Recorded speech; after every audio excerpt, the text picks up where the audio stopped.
if you can't hear at some point, let me know. Raise your hand if you can't hear. The mic's down a little bit more than last night.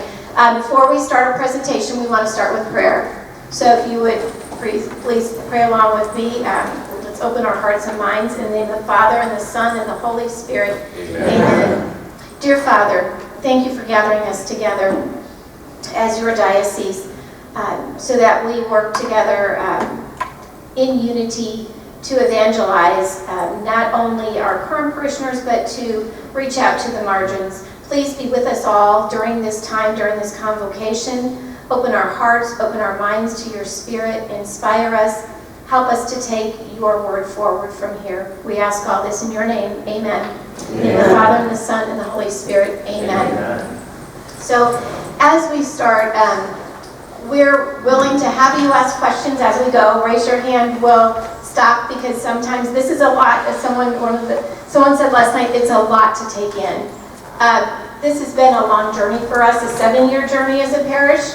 So it feels like we're throwing a lot at you. But the one thing I think I want to make sure I leave you with, Michelle, the same way, it all starts with prayer. And that's one thing we want you to take away. Everything starts with prayer. And that'll help us all get where we need to go. Is there anything else we need to talk to Michelle? No, I think we're good. Okay, so I'm going to hand it over to Michelle. So we're all about meeting people where they're at. So we want to have a good sense of who's in our audience. So if you wouldn't mind raising your hand if you're on a parish staff. Okay. If you're involved in the parish on a volunteer capacity.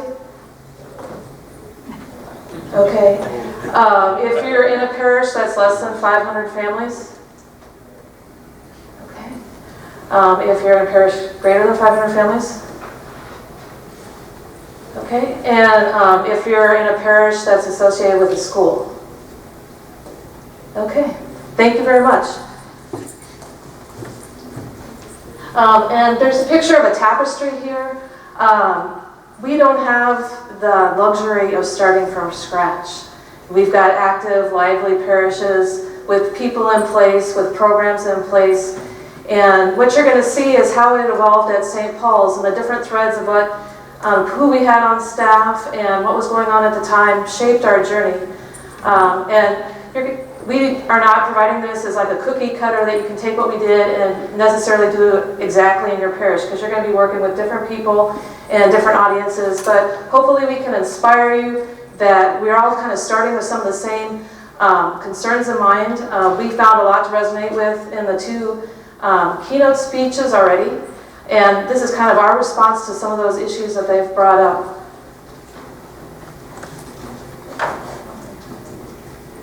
So we start out by looking at who's our flock. And both of our speakers talked to us about some of the people in our pews. So we as a staff talk a lot about Davenport, Dave and Darla, and Bettendorf Betty. And that comes from the book Rebuilt. But who are the typical people? So in your parishes, you're going to want to think about who are the typical people in our pews, and how engaged are they, and what are the concerns in their lives. So we talk a lot of times about those typical people. We've been hearing about the rise of the nuns. So how many of those nuns are people, and there may be people who were in your parish, they're not there anymore, or the next generation. The parents are in your parish, but where are the children now that they're grown? They might be in town, but no longer with you. Generation Z, you heard a lot about Generation Z, we don't need to go into that. The other group we look at are consumer Catholics. Those are those families who they come to get their kids baptized. That's when they come to the church. You don't see them until they want baptism, they want marriage, they want their child to receive First Communion. My best example this year in the school was a family who they weren't practicing Catholics. And she came to me and said, I would like to meet with you about having my daughter make First Communion. And I said, well, you're not Catholic. Your daughter needs to be baptized in the church. You need to be practicing. She said, but I bought the white dress. That was to me the ultimate concern. But I have a white dress. I'm sorry. We talk about it. But yeah, that's that consumer mentality. Think about your young families. How are we reaching out to our young families? maybe the newly married, little kids. How are we helping to accommodate their needs for Mass? And then, and I proudly am a member of the Old Guard. I've been at St. Paul's for over 30 years, so I consider myself one of those Old Guard people who've been around a long time, and this is how we've done it. And this is our we all have that. This is our tradition, and change is hard. So those are all the people we have to identify in our pews, and how are we going to work with them? I'll get this right before the end of the presentation. Oh, this is me again. Yeah. I get to keep talking. So as the Old Guard, 2012 BE means before evangelization. So this was life at St. Paul's. I like to think about before we started making changes in the parish. So it's the way I look at St. Paul's. And we joke in staff meetings, I'm the institutional memory. I know the history of things that happened and why we did it, and who started it, and all that stuff. So before evangelization, I don't know that most of you are familiar with St. Paul's, but the school is on one side of the street and the church is on the other. I thought that we were connected. I felt for years that we're very connected, and as we started looking at evangelization, I realized we weren't. There was a street in the center, and we did things in isolation in the parish and in the school. We ran very parallel. I wouldn't say that we necessarily worked together. We had staff meetings, but they were reporting. We reported out. We really didn't strategize. Things had a different look. There were a lot of silos. We had a home and school association that had things that happened. We had a parish council that did things. People operated individually. We did things because it was a tradition, not necessarily thinking with our evangelization cap on is how is this bringing people into Jesus. And I think for most of us, that's all we knew. It's not that we were doing things wrong. It's that now we know there's a better way. So when we talk about that, it's like we weren't a bad church. We weren't doing things wrong. We just now know there are better ways to do things. Well, and I think too, the nature of the church is changing, and the people in the pews are changing, and we realize that we need to adapt and respond to our current reality. So in 2012, we had a pastor change, and so in a lot of parishes, that's a catalyst for things to change. Father Tony Harrell became our pastor, and right away, we started doing a pastoral planning. We got a pastoral planning committee together. We started doing a SWOT analysis, looking at strengths, weaknesses, opportunities. We put together this plan, printed it up, and I don't think we've looked at it since. But it was an impetus for us to start a building project that we just completed a year ago. And also at that time, the Haverkamps joined our parish, and we hired Tasha Haverkamp as a director of evangelization part-time, and then the following year, Michael came on part-time, and so they're sharing a position. And so that's really marked the start of us having a strong focus on evangelization and putting that at the heart of what we were considering with ministry. And also, that started a year. We didn't just start doing evangelization right away. So Tasha, Michael, Father Tony, and I, we met in a room weekly. And we started reading books. And we started praying, because we really, we're centered on Christ. We want to discern what's God's will for St. Paul Parish. And so we were having all this input, but we were reflecting on it and discerning and asking the Holy Spirit to guide us in what we were doing. And so these are some of the books we started reading. Forming Intentional Disciples really kind of started us off and was an eye-opener. It talked about how only 5% of the people in your pews are intentional disciples. We like to think of ourselves as above average, so we decided we probably had about 30% of the people in our pews were intentional disciples. And then Rebuilt is the one, like Julie mentioned, that made us start thinking about who was our Davenport Dave and Bettendorf Betty.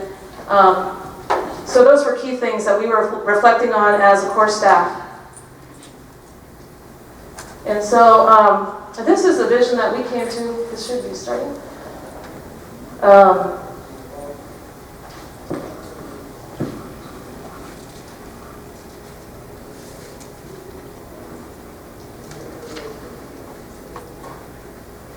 I guess you're not going to see the video. I'm sorry.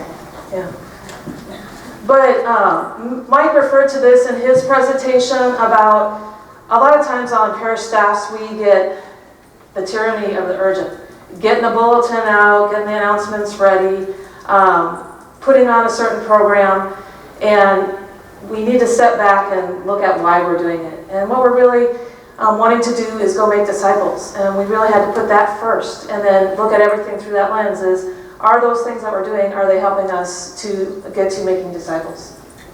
And I was thinking if the video, if there's a way, if you'd like to, like a copy of it, like to see it, we could probably get it posted someplace. Because it's a great little video, very short, that we use in our leadership meetings, and it really does help our vision.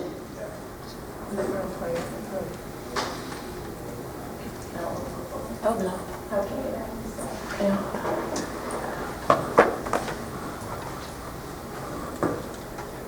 I've broken it. I'm going to show you the video anyway. Okay. Yeah.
How does that make you feel? Well done. You get to see it twice.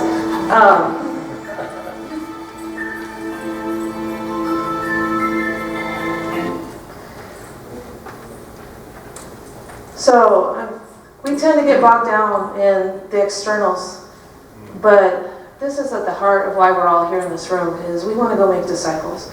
And we show that video when we're inviting people to discern whether or not they want to be involved in a leadership position in the parish. Oh, sorry. Okay. So we took baby steps to get where we are. It's been a 7-year process. It didn't happen overnight. So the first thing we look at is maintenance versus mission. So we were in a maintenance mode, maintaining the parish festivals, the bulletins, doing everything that you just normally do. So we want to look at, as we started out, switching from maintenance to mission. Maintenance focused to mission focused. And sometimes you have to look at what's going on in the parish and see, is it accomplishing what we want? So looking at some of those big monuments in your parish, and is it worth it? Is it accomplishing what you need to? So we started out in maintenance mode, and that's where we were, and then looking at what are we doing here and how do we get to mission. So I'll let you talk mission, Michelle. So we started out having core staff meetings that first year, And then eventually, the things that we were talking about and praying about in core staff, then we took to the parish staff. And so our staff meetings changed. And staff meetings used to be once a month and was just reporting. Our staff meetings changed that we start with prayer, and we pray as a staff weekly for at least a half an hour. And then we start on talking about strategy and mission. And if we do reporting, it's just at the end if we have time. We also reorganized our parish leadership, and we had Father Tom Sweetser, that's one of the books that's on the list and that's posted on the diocesan website. He came and did a retreat with us, and we totally reorganized according to his model. And through the years, we've reorganized 4 times since then, because we're continually evaluating whether things are working. And if they're not working, then we try and alter them to make them be more effective. And so we realized that our parish leadership was still operating in silos. We had different commissions about different areas of parish life, and they were doing their goal setting and their activities pretty much separately. And so within the last year, we've decided to call a pastoral council, have fewer people. We have 3 people representing each commission that come to the pastoral council meetings, but we're going to spend that whole meeting together. And we're going to talk and strategize together, because we want that unity and that alignment and all of us moving in the same direction together. And it hasn't been all wine and roses. Early on, we decided that we wanted to change confirmation. It was very task-oriented, it was very rule-oriented, learn certain things, do your service hours, nag the kids until they turned in the record of their service hours. And anybody who was in 8th grade, we have a high percentage of our parishioners or the kids are in the school. So if you were in the school for 8th grade, you were spending 8th grade preparing for confirmation, and then you get confirmed a few weeks before graduation. And it was very much kind of a rote process, and we'd always done it that way. We just kept doing it that way, and we started looking out that our confirmation process wasn't helping our young people to become intentional disciples. So we thought we'd make a change. And so we got buy-in from a lot of different staff members. Julie was involved. I had been a junior high religion teacher for 18 years. And I taught confirmation. So as the confirmation teacher for years, I felt we weren't really reaching the kids. They knew, they had the head knowledge, but they didn't have the heart knowledge. They weren't engaged in their faith. And honestly, having been there for so many years, you also saw that kids fell away. Like, what happened? You went through all this, and now where are you?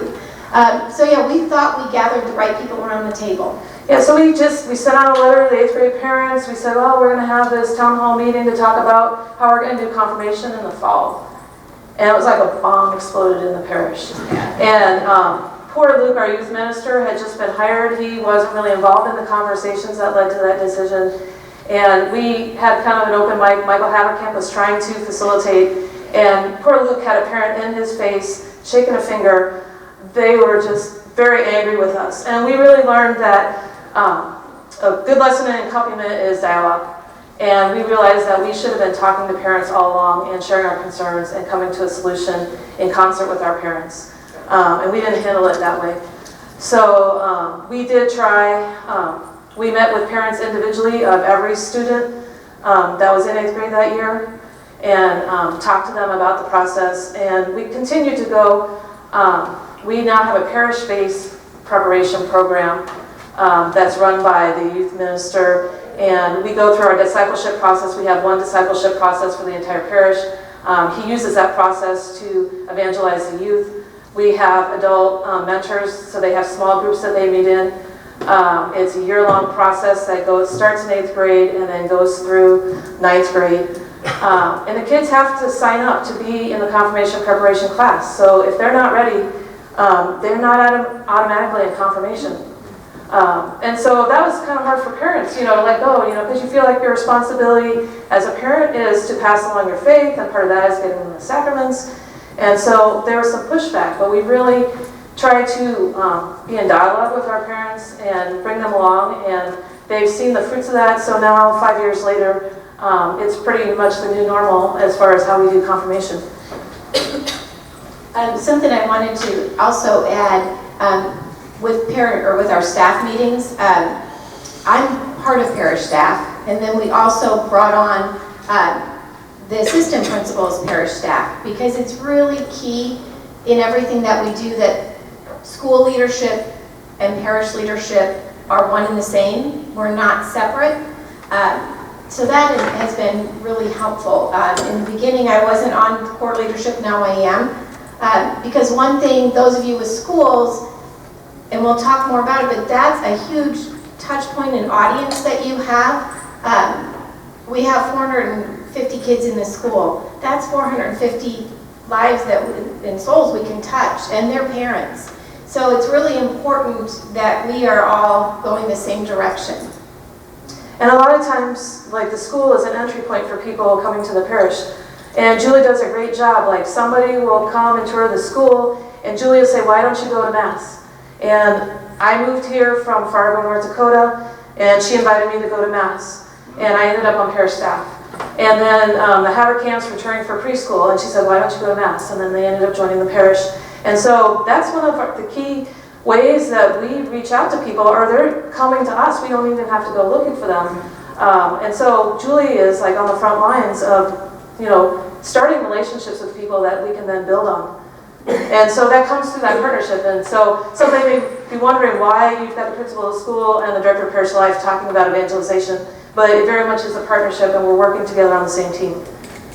And something else too we haven't talked about, but staff meetings aren't day-to-day things. Michelle and I meet weekly to talk about the nuts and bolts of running the school in the parish. We talk finance, we do all that. So our parish staff meetings aren't handling that we need tuck pointing.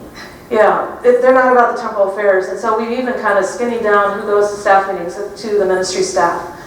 So we started out with leadership development and tried to have this ripple effect of bringing everybody on board and having them go through kind of the same process and using the same language. So it started out with core staff, and then it went over to parish staff, and having people become familiar with their faith story and sharing their faith story.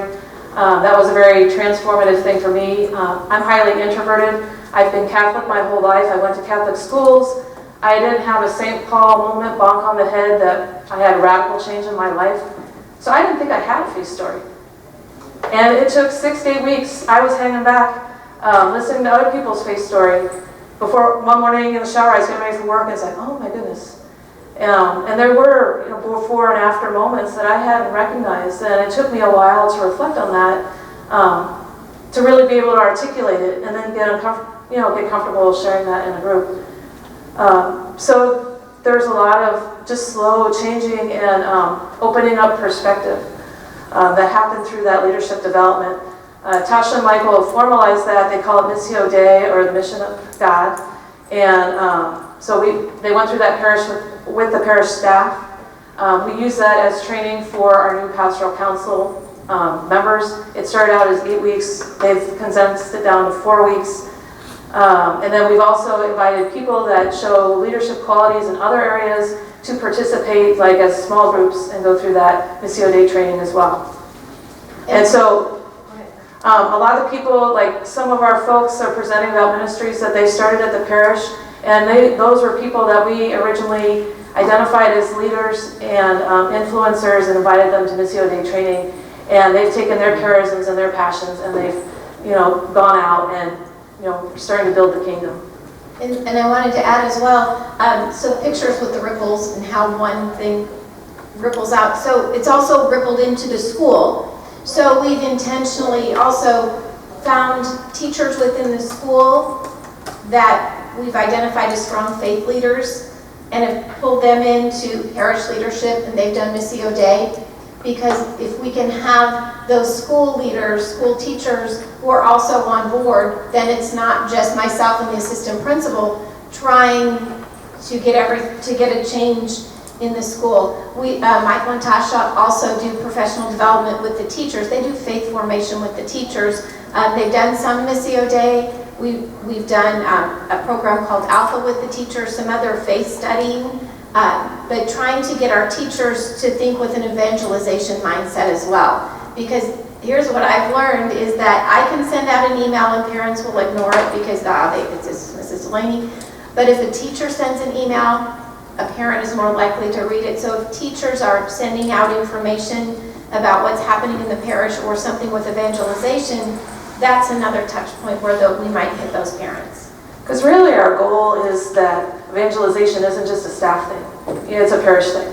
And that everybody's approaching their life as a disciple with that evangelism focus. So one of the first things that we did, or that evolved out of this, was to look at our mission statement. What is our mission as a parish? So as we went through the Tom Sweetser training, the parish council, and at that point we're still parish council, revisited the mission statement, and this is what we came up with. And really, to summarize it, our mission statement is that we are a community that builds intentional disciples. That's what it boils down to. We want to have intentional disciples in our parish. So that's the parish mission statement. In the past, the school had a separate mission statement, not related to the parish whatsoever. That's how we were separate. So we've now changed our mission statement. Our main mission statement is the parish mission statement, and then underneath that, we further the parish mission. And so our mission as a school is also to build intentional disciples. Doesn't matter to me if anybody talks about educating the whole child, if they talk about academic excellence. To me, that's a given, but our goal is to build intentional disciples as a school. Question. Sure. How do they, I like all the stuff you're saying, but what do you do for a parish that is older and we have no school? And, I like all your ideas, but could you kind of talk to that? Well, it's kind of the ripple effect. You find a few core people and you just start, maybe those are only 4 people, maybe it's 3 people. And you start getting together and developing a common vision. And then you take the next, ripple out and you just keep spreading it. So this has happened over a course of 7 years. And you start small and be patient, because the parish is an ocean liner, it's not a speedboat. And we learned that with trying to change confirmation, is we went too fast. And so don't put the pressure on yourself to have changes overnight. You really need to invest in that time of prayer and a time of reflection before you go out and do anything. And the important thing to remember is each one of our parishes is different, unique. Each parish has a personality. And so what works in our parish works in our parish, but I don't think we can just replicate it, because you have different populations, you have different concerns. So it's like, as Michelle said, you have to start with prayer, and a small core people who want to make a change do a lot of praying, and the Spirit will lead you. I really feel like this has been a Spirit-led process. So that's where it starts, is relying on the Spirit to lead you guys where you need to go. I can relate to you. We're kind of stuck in a rut. We do the same things, every year. We have this and this. There's a lot of people. There's a small group of people that are involved with the church, but there's a lot of people that are not involved. They go to church, right? But they're not. Right. And you've got to start with that kernel. And kind of the heart of it is this discipleship process that we have. And this is the engine in our car, and this focuses everything that we do. And so we talked about, and you can see all the outwords. We got kind of our inspiration from the discipleship video. We call this the baseball diamond, and this analogy is really helpful because on a baseball diamond, you start at first base and you work your way around. You don't start at home and go to second and then maybe bounce over to third or back to second. So you've got to start, and one of the things that came out of Sherry Waddell's book is that a lot of our people are sacramentalized, but they're not evangelized. Yeah. And that was a big eye-opener for me, but then when I looked at my experience, that was true. And so, they had all the outward trappings, but they knew about Jesus, but they didn't know Jesus personally. And so you kind of got to go back to the beginning and help people have that encounter with Jesus. And so we started looking at all the different activities we had in the parish. And did we have things that help people encounter Jesus? So we had Christian Experience Weekend.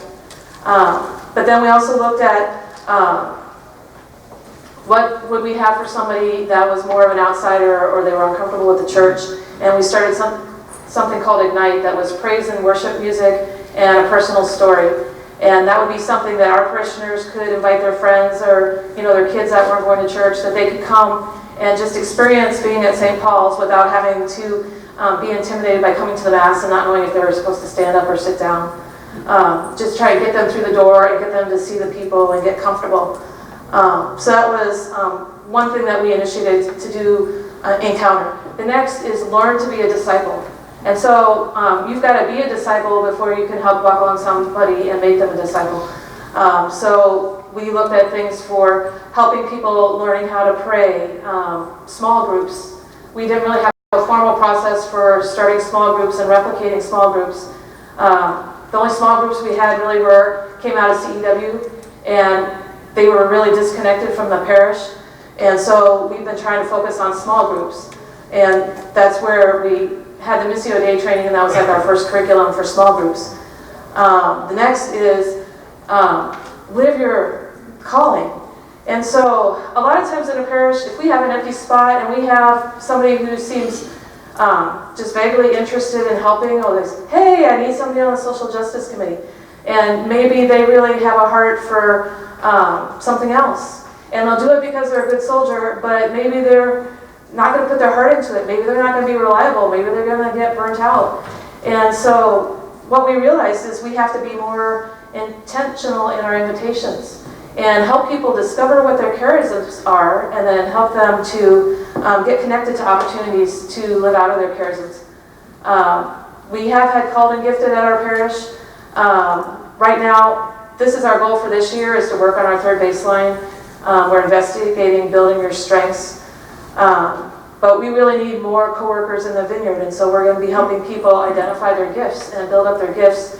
And the people we've had 4 new ministries start in our parish this year, and it's because people had a passion that they cared about, and they did that on their own. That wasn't staff driven.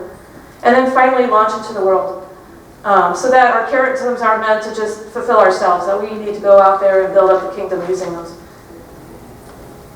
Another part of implementing the discipleship process that is so important is clarity, focus, alignment, and movement. So clarity is about being very clear about what your process is. How do you know if your activity is being helping you achieve your mission if you don't know what your process is? So early on, when we had the baseball diamond, we had a pastoral council meeting, and we looked at all of our activities to see where they fell on the baseball diamond. And you may be investing in something that's really great and people enjoy, but if it's not moving them along the path of discipleship, then that's not a wise use of your resources. Focus is getting everybody focused on mission. We get distracted by a lot of different things, and the tyranny of the urgent takes over. And if I'm spending a bunch of time on the bulletin and it's not helping make disciples, and that's wasted time. Alignment is getting everybody moving in the same direction.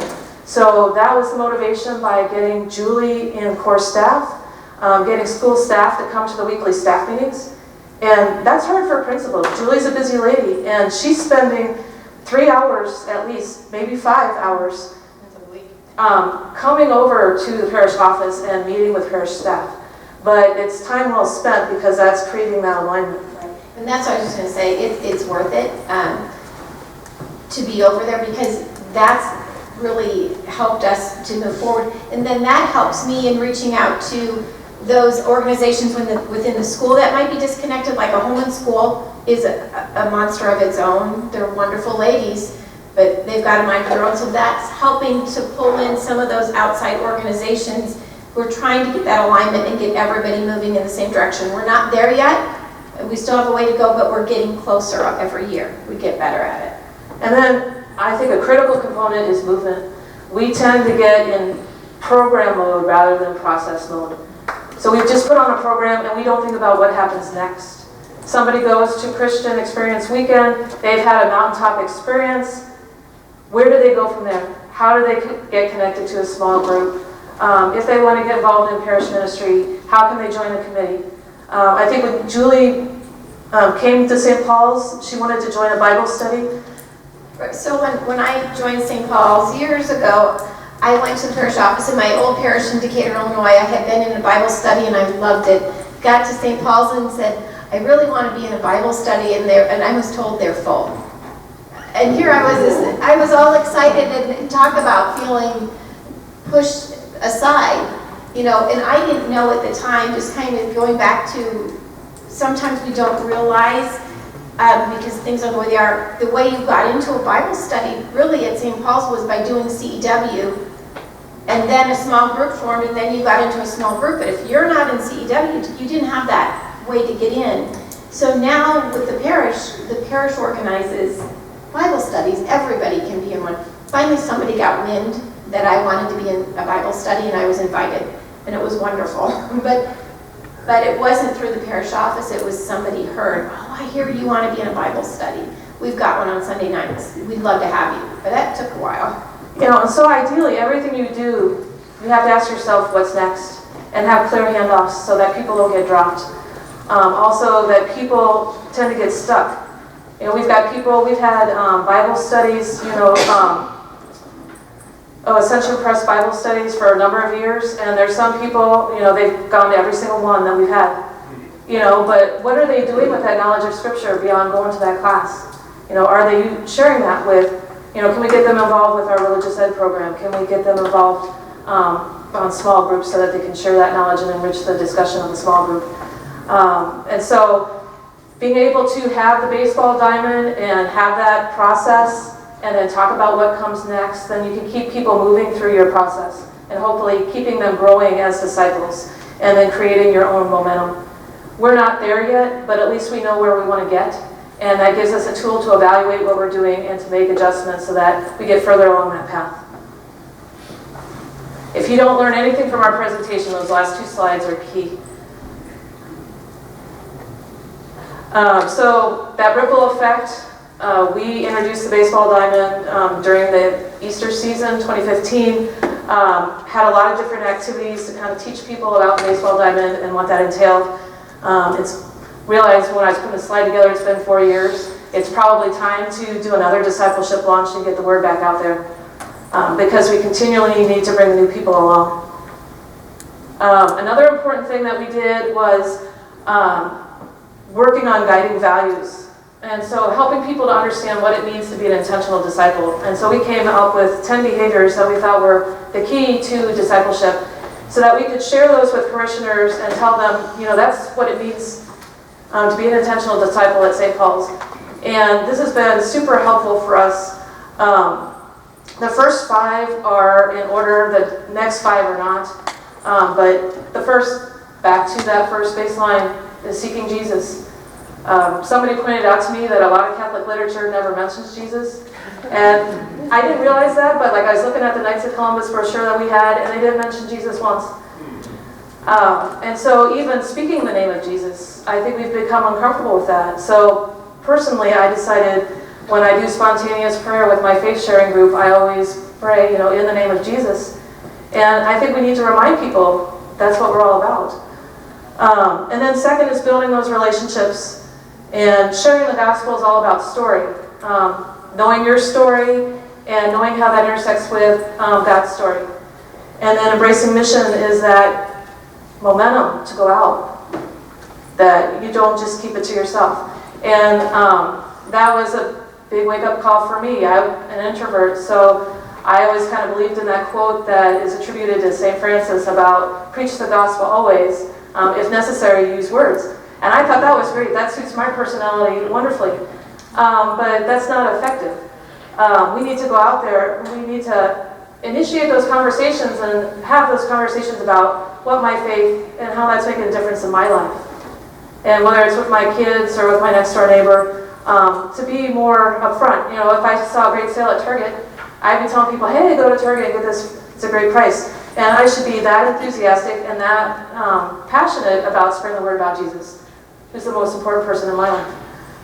So the guiding values too, when Tasha meets with a new family, she goes through those guiding values with a new family, And then we've been also trying to educate our parish about those guiding values, so they're not just sitting on a document someplace. So we have launched those out, and it's taking us time, but in Advent, we focused on seeking Jesus as a parish.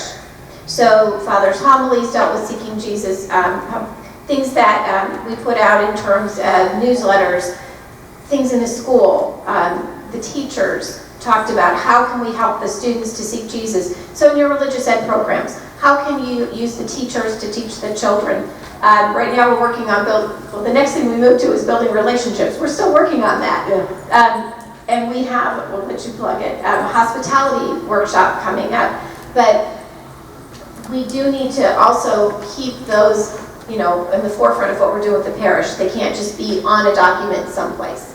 We also, another important touch point that we have with parents is when they come seeking baptism for their child. So a lot of times maybe they didn't get married in the church, maybe they haven't been practicing their faith, but now that they have had a child, they may know that they wanted to get baptized, but beyond that, they haven't thought about raising that child in the faith or even practicing the faith themselves. And so we start out our baptism prep about talking about the guiding values and what it means to be an intentional disciple.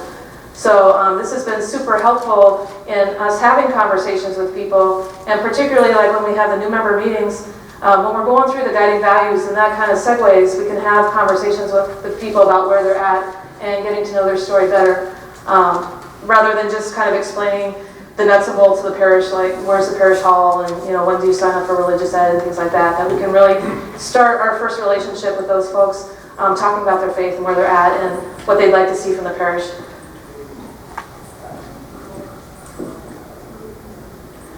So you can't do everything at once, and so where you start is where you have important touch points with people, and so key times where people are coming to us and are easy places to start as far as evangelization is concerned. The sacramental prep process, the new member process, we mentioned the school, and our leadership development. So with sacramental prep, I kind of went through the whole story on confirmation. We've changed. First communion and reconciliation are still done in the school, but we've tried to make it more parent and child oriented, because we're trying to evangelize the parents at the time that they're preparing their child for the sacrament, because we've kind of got a captive audience there. So we start off with a parent meeting, and it's definitely geared towards evangelization of the parent, and that's 90% of the meeting or 95% of the meeting, and then the 5% is the nuts and bolts of what you have to do to get your kid First Communion at St. Paul's.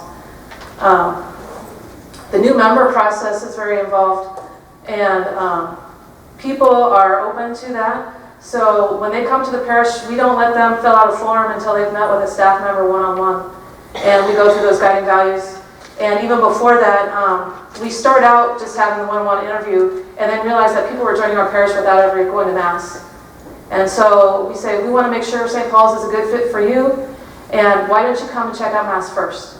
And so that person comes to Mass, and then most of the times they meet with Tasha, but Luke Ebner is also our Director of Young Adult Ministry, so if they're a young adult, a lot of times we have them meet with Luke. And so they'll have a one-on-one meeting, and then that's followed up once a month. We have new member orientation, where we get all the new members that have joined that month to come, and then also have a couple of people from parish leadership there, and that's when we kind of talk about the nuts and bolts of the parish and help develop those relationships between the new members and get them to know some established members.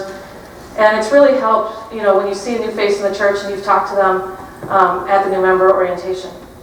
And then we also have a new member social quarterly to try and get them more integrated into parish life. So our next one we have up there is school and church collaboration. So we know a big touch point is when families come to the school and they want their child enrolled. Sometimes it's a family who's already engaged. Those are the easy ones.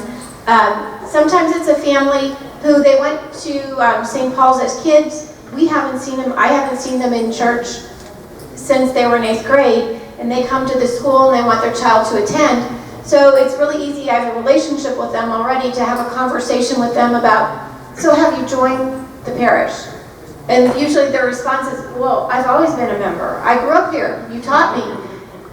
And then I always have to say, have you joined as an adult?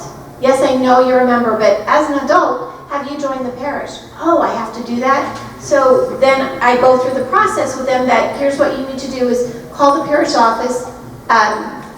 You need to meet with Tasha Haverkamp.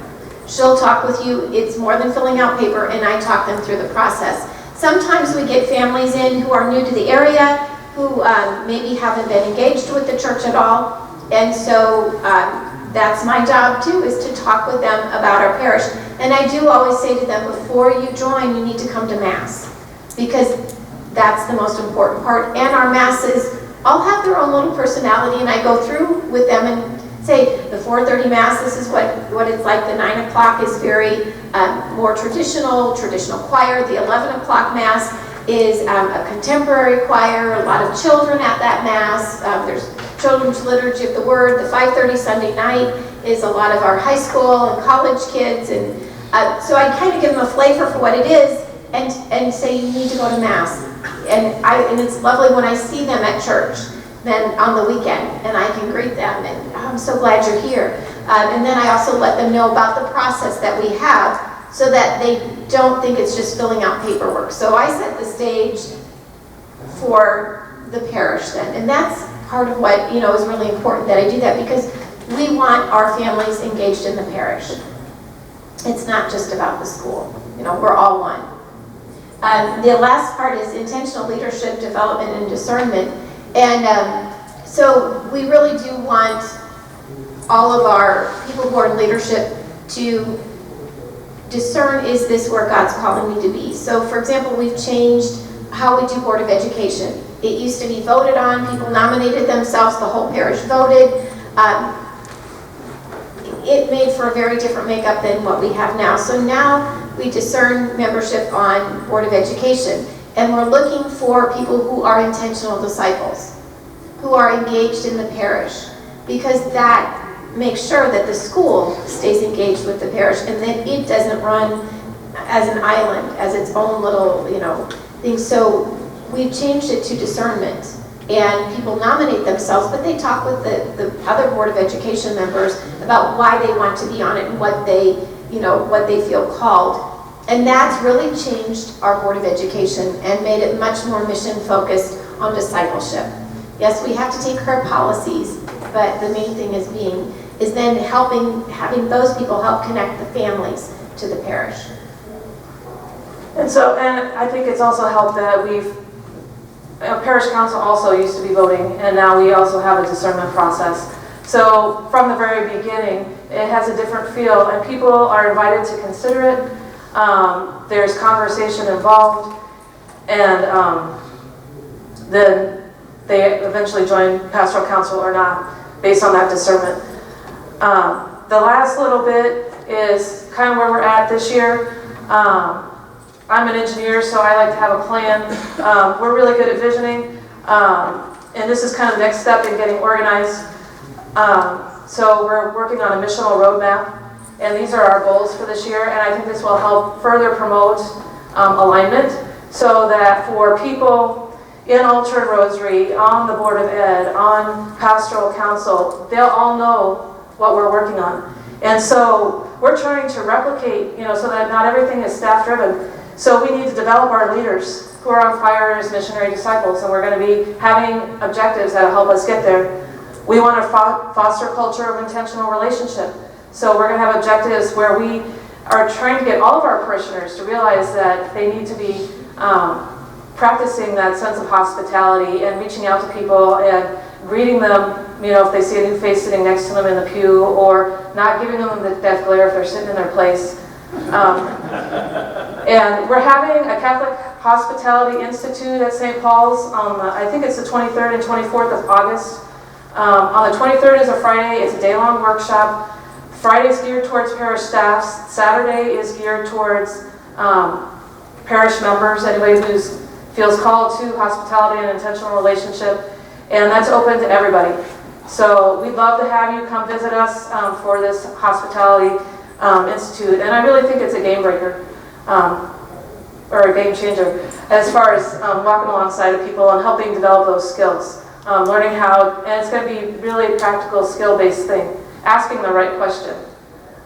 So you say, oh, I haven't seen you before, and I've been in the parish for 3 years. So learning to ask questions that open up further dialogue rather than making people feel judged. And then lastly, empowering disciples to discover and use their unique charisms. You know, we focused on the first baseline and the second baseline, and we feel like we're ready to start working on the third baseline. So we'll be diving into that this fall.